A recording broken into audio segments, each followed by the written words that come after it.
सरकारी चाकरी कराई देबाकू कही ठकेई घटना जड़े अभियुक्त को गिरफ कला साइबर थाना पुलिस। अभियुक्त सूर्यकांत बारिक को जगतसिंहपुर गिरफ कला साइबर थाना पुलिस। अभियोगकारी त्रिशक्तिधर नायकों 5,50,000 टंका ठकेई करिथिला अभियुक्त।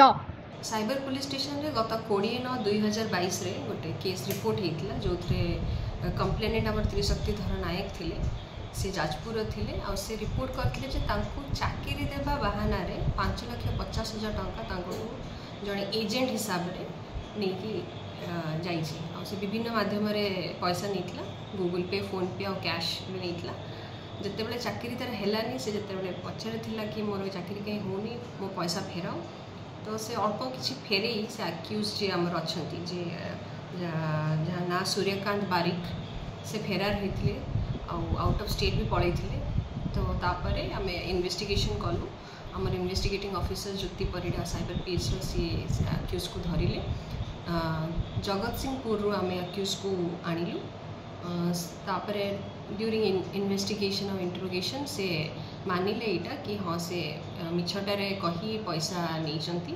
कंप्लेनेंट चाकरी देवा बहाना रे गवर्नमेंट की प्राइवेट जहाँ भी हेल्ले चाकरी देवा बहाना रे से 2019 मसीह चलई स्कैम। मैडम कौन कहीकि विश्वास जन्माउले किसी सरकारी कर्मचारी हूँ कि बेसरकारी कर्मचारी कई संपृक्ति अच्छा कि एपर्यंत से जिन मिलनी आम इन्वेस्टिगेशन करुचु किंतु सी कहते कि मुझे SIB प्राइवेट लिमिटेड कंपनी अच्छी मुझे चाकरी करदेवी आ मत पैसा दिंतु। अभियुक्त ठार कौन कौन सब जबत होती अभियुक्त तो आम 2टा मोबाइल फोन जबत करछु जो फोन पे गूगल पे करथिले तांको अकाउंट डिटेल जबत होती प्लस 55,000 आम रिकवरी करछु।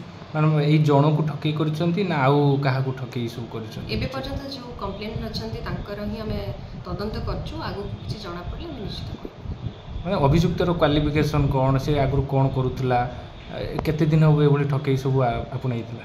अभियुक्त 27 वर्षर से जॉब पाई खोजुथिले तो फेक एजेंट चक्कर पड़गले पैसा से देइछथि। अभियुक्त निकटरू 55,000 टंका और 2टी मोबाइल जबत होईछि। दीर्घदिन हेब ठकेई करी राज्य बाहर को फेरार हो जाइथिला Suryakant.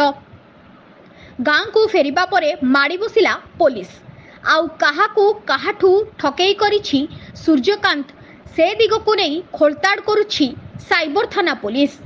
Bureau report LN TV।